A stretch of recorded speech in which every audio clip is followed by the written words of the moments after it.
우리 2018년도 1학기 기말고사를 대비하기 위해서 지난 5월에 있었던 종로 모의고사를 풀이해 보도록 하겠습니다.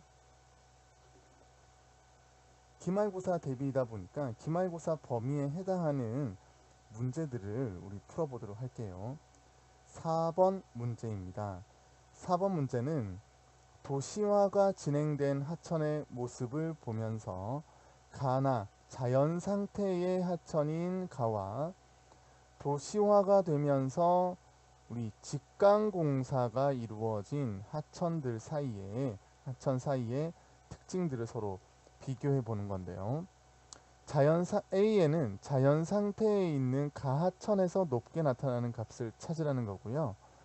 B에는 우리 도시화가 진행된 직강공사가 이루어진 나하천에서 높은 값을 찾아보라는 뜻입니다. 우선 가를 먼저 볼게요. A, 높은 값인데요. 자연 상태에서는 생물 종의 수 높겠죠. 하천 주변 토양의 투수율, 그러니까 주변 토양으로 물이 얼마나 스며드느냐인데요. 도시화가 진행되면 아무래도 도시화는 포장된다라고 하죠. 여러분은 뭐 아스팔트라든가 또는 시멘트 같은 물질들로 포장을 하다 보니까 자, 여기는 투수율이 어때요? 투수율이 낮습니다. 하지만 일반적인 흙, 뭐 삼림 같은 우리 지역에서는 토양의 투수율이 높죠. 네. 그래서 토양의 투수율까지 되고요. 강우 시 최고 수위에 도달하는 시간. 자, 비가 오면 자, 우리 자연 상태에서는 투수가 되고요. 그 다음에 지표 위를 흐르겠죠. 그쵸? 자, 그러다 보니까 최고 수위에 도달하려고 하면 아무래도 이 투수되는 양이 많아서 천천히 이루어지게 되겠지만 아스팔트라든가 시멘트 같은 곳에서는 투수가 거의 되지 않기 때문에 바로 하천으로 흘러가면서 강수시 최고 수위에 도달하는 속도는 도시화가 된 이 하천이 훨씬 더 빠르죠. 자, 이걸 그래프로 한번 그려보도록 하겠습니다. 그래프로 그려보면 자, 하천의 수위가 되겠고요. 자, 이쪽은 시간이 되겠는데요. 자, 비가 오기 시작하면 자연 상태에서는 천천히 늘어났다가 천천히 줄어든다고 보시면 되겠어요. 자, 그런데 도시화가 진행된 하천에서는 빨리 늘어났다가 빨리 줄어드는 이와 같은 형태를 지니게 될 가능성이 아주 크죠. 자, 그래서 이 내용은 B로 가야 되겠습니다. 자, 그렇게 되면 이미 정답은 나왔죠. 왜냐하면 B에 해당하는 놈이 요 하나밖에 없거든요. 그래서 정답은 2번이 되겠습니다. 6번 문제는 우리 황해안 쪽과 동해안 쪽의 해안을 비교하는 문제인데요. 우리 1번부터 볼게요. 가의 섬은 최종 빙기의 산지의 일부였다. 우리 최종 빙기 때는 해수면이 어떻게 됐어요? 해수면이 지금보다도 약 120m 가량 하강에 있었죠. 그래서 황해는 바다가 아니었고 육지였습니다. 그렇죠? 그러니까 이 영종도나 이런 주변의 섬들은 지금 해발고도보다 120m가 높았던 거예요. 그래서 나지막한 산지를 이루고 있었다. 맞는 말이 되겠죠? 나아에 가보면 동해안이 있는데 이 동해안에서는 이렇게 석호가 있어요. 이 석호는 자, 석호에 한번 구절을 볼게요. 석호가 하얀 선이 있으면 이런 식으로 호수가 있고요. 이 호수 앞을 뭐가 가로막았나요? 바로 사주가 가로막았죠. 그리고 이 석호 뒤쪽으로는 하천이 내려온다고 했습니다. 자, 곧 이 하천은 자기의 생이 이 석호 호수에서 끝나죠. 결국 이 하천이 침식할 수 있는 최종 바로 기준면은 바로 이 석호가 되겠습니다.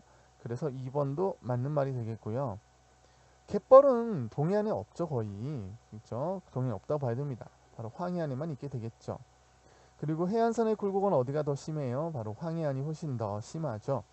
자, 그런데 우리 황해로 흘러드는 하천들은요, 한강이나 금강 같은 대하천인데요. 동해로 죄송합니다. 나해는 바로 이제 동해니까 동해로 흘러드는 건 소하천이 흘러들고요. 가로는 대하천이 흘러들죠. 바로 이런 대하천이 흘러다 보면은 이 대하천이 훨씬 더 토사의 운반량이 어떻습니까? 토사의 운반량이 소하천보다는 훨씬 많겠죠. 그래서 옳지 않은 것은 5번이 되겠습니다. 7번입니다. 자, 7번 지형을 한번 볼게요. 양국은 해안면인데 산으로 둘러싸여져 있죠. 그쵸? 산으로 둘러싸여져 있는 어떤 지형입니까? 바로 침식 분지가 되겠습니다. 자, 그리고요, 부산시 사구에 있는 시는 지금 이 사진이 잘 안 보이는데요. 바로 하천 하구에 만들어지는 삼각주가 되겠죠. 자, 지도에서 각각의 위치를 살펴보고요. C를 봅시다. 조류의 역량이 강한 곳에서 잘 발달한다? 아니죠. 조류가 강하면 삼각주가 형성될 수 없습니다. 뭐가 형성되게 돼요? 갯벌이 형성되는 거죠. 그래서 기억은 틀렸습니다. 니은 보겠습니다. 니은의 A의 산지는 무슨 함으로 되어 있다? 변성함으로 되어 있다. B는 무슨 함으로 되어 있다? 화강함으로 되어 있다. 자, 우리 침식에는 변성함이 어때요? 강하죠. 강하기 때문에 얘가 뭘로 남아 있는 거예요? 산으로 남아 있는 거예요. 화강암은 어떻습니까? 약합니다. 약하기 때문에 얘는 평야로 남아 있는 거지요. A는 B보다 풍화와 침식에 강해 산지로 남아 있다. 맞죠? 자, A는 무슨 암이라 그랬나요? 변성암. B가 화강암. 자, 틀렸습니다. 자, B라든가 C 같은 이 침식분지의 이 평야 지역과 삼각주는 전부 다 당연히 뭘로 사용되고 있어요? 농경지로 사용되고 있죠. 8번입니다. 8번 지금 바다가 보이고요. 바다 앞쪽에 지금 이 B가 있는데요. 이 B가 막고 있죠. 자, 그리고 A는 그 바다와 좀 분리되어 있는 바로 석호가 되겠습니다. 자, A의 석호는 담수어 아니죠. 자, 이 바다가 원래는 이 석호 안까지 들어왔던 이 석호는 과거에 뭐였어요? 과거에 만이었죠. 그 만 앞을 B가 가로막았기 때문에 자, 이곳에는 염분이 포함되어 있습니다. 자, A의 면적은 자, 우리 뒤쪽으로 내려오는 뭐가 있다. 하천이 있다. 이 하천이 이 석호 쪽으로 계속해서 토사를 매립해 주기 때문에 이 석호의 크기는 점차 축소되고 있다. 정답은 2번. 파랑 에너지가 집중하는 곳이 어디예요? 곳이죠. 자, 곳에서는 무슨 해안이 만들어진다? 암석 해안이 만들어집니다. 자, 근데 석호와 같은 사주와 같은 이런 것들은 주로 어디에서 만들어져요? 만에서 만들어지죠. 그리고 만에서는 퇴적 해안이 만들어집니다. 바로 이 퇴적 해안이 뭐예요? 사주, 사빈, 사빈 이런 것들이 전부 다 이 퇴적해안, 사구 이런 것들 해당되겠죠. 그래서 파랑 에너지가 집중하는 곳은 아니죠. 자, B 조류가 운반한 점토가 쌓여 있다. 자, 우리 동해안에서는 이게 없죠. 그리고 이 사주는 무엇이 만들어진 겁니까? 바로 파랑과 연안유라고 하는 작용이 우리 이 모래 해안을 만든 거죠. 자, B에서 퇴적작용은 최종 빙기에 더욱 활발했다. 자, 퇴적작용은 바로 현재와 같은 해수면이 된 후빙기에서 훨씬 강하게 나타난 거죠. 그래서 4번, 5번 다 틀렸습니다. 정답은 2번이 되겠습니다. 13번 문제인데요. 자, 유역 경계가 결국에는 뭐예요? 유역 경계가 분수계입니다. 자, 분수계는 뭐라 그랬어요? 바로 산지, 산맥과 같은 또는 능선 이런 개념에서 접근을 해야 되거든요. 자, 그리고 이제 가 같은 경우에는요, 이 분수계와 가까운 A가 상류가 되겠죠. 자, 이 상류에서 바닷가 쪽으로 흘러가는 겁니다. 그러면 이런 식으로 흘러서 나간다고 보면 되겠죠. 네. 자, 낙동강이 바로 나고요. 가는 무슨 강입니까? 금강입니다. 자, 낙동강 뭐 당연히 알고 있죠. 여러분들 살고 있으니까. 자, 그래서 어느 바다로 흘러나갑니까? 남해 바다로 흘러나갑니다. 1번부터 보도록 할게요. 옳지 않은 것을 구하는 겁니다. 가, 금강입니다. 자, 우리 금강에는 뭐가 있어요? 하구뚝이 있죠? 금강, 하구뚝. 금강 말고 또 어디 있냐면요. 영산강 하구뚝이 있고요. 또 그 다음에 낙동강 하구뚝이 있습니다. 그래서 우리나라에서는 바로 이 세 지역에 하구뚝이 있습니다. 여기가 영산강이고요. 여기가 낙동강이 되겠죠. 자, 이번에 자, 낙동강에는 뭐가 발달합니까? 삼각주가 발달합니다. 맞아요. 자, 나와 가 유역 면적이 어디가 더 넓어요? 당연히 여기 보면 아시겠지만 이 낙동강 유역 면적이 훨씬 더 넓죠? 그리고 가와 나의 경계는 바로 이 분수계 이 부분이 해당되겠습니다. 바로 이 부분이 백두대간이 지나가는 곳이죠. 자, A와 B에 떨어진 빗물은 모두 황해로 유입된다. 당연히 A는 어디로 유입돼요? A는 황해로 유입될 수 있죠. 당연히. 그러면 B는 어디로 유입됩니까? 남해로 유입되어 나갑니다. 자, 정답은 몇 번? 틀린 것은 5번이 되겠습니다. 15번이에요. 자, 우리 항공사진인데요. 바로 이 가와 같은 경우가 이제 위치하는 곳이 어디입니까? 여기가 바로 대관령 고원 고위 평탄면 그렇죠? 이 개념에서 접근을 해줘야 됩니다. 자, 나를 보세요. 나는 지금 보면 자, 우리 남서지방 쪽에 평야지대를 지금 흐르고 있죠. 자, 이게 바로 무슨 하천이에요? 자유공유 하천이고요. 지금 여기 보면 이게 우가쿤지 하여튼 뭐 좀 보입니다. 자, 가는 갑부터 봅시다. 가는 어떤 작용에 의해서 만들어졌습니까? 바로 경동성 요곡 운동에 의해서 융기가 되는 과정에서 만들어진 거죠. 언제입니까? 신생대 제 3기가 되겠죠. 갑은 틀렸습니다. 을 나는 집중호우시 농경지가 침수될 가능성이 크죠. 당연히 그쵸? 이 나 지역의 평야지대고 그 위를 자유공유하고 있는 하천은 이 침수시킬 가능성이 아주 크죠. 병을 봅시다. 가는 당연히 고위 평탄면 지역은 저 남부지방의 해안지향보다 적설, 그러니까 눈이 내리는 기간이 길어지겠죠. 그래서 동계 스포츠 유리한 거 아닙니까? 그쵸? 그래서 을병 정답이 되겠습니다. 자, 나 지역은 가 지역보다 여름철 기온이 낮을 수가 없죠. 그쵸? 저기는 해발고도가 높은데 우리 가 같은 경우 해발고도 높지만 나는 지금 하천 그 해안 주변의 평야지대니까 해발고도가 매우 낮겠죠. 그쵸? 을병이 되겠습니다. 17번으로 갈게요. 또 분수기가 나오는데 자, 이 하천은 어디에서 흐릅니까?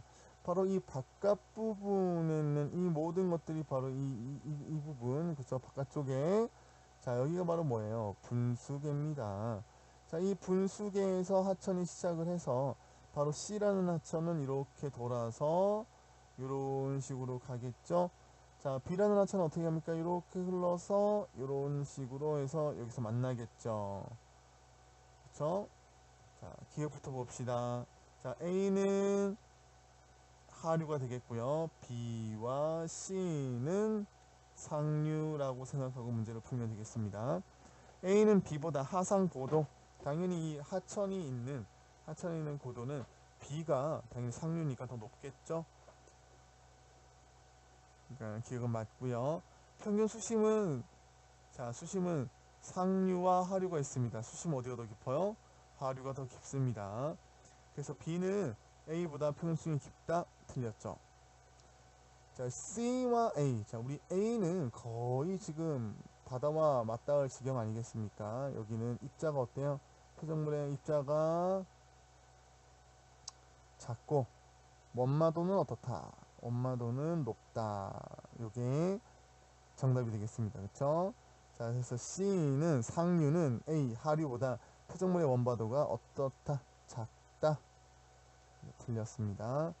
그 다음에 리을 B와 C의 물이 합쳐져서 그쵸? 이 부분 만난다 그랬죠? 이 부분에서 만난다 그랬어요. 그쵸?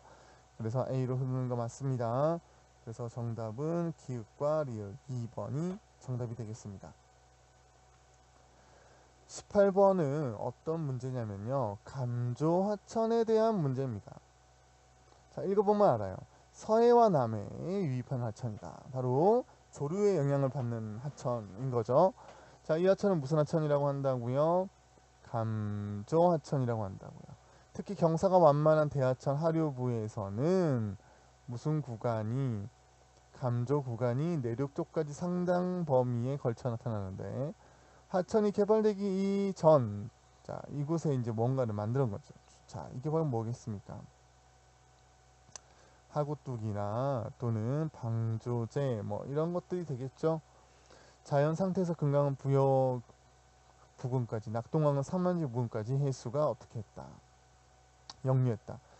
자, 바로 뭐예요? 밀물 그렇죠? 만조로 가면서 바닷물이 오히려 강물을 거슬러 올라오는 이런 현상이 있게 되죠.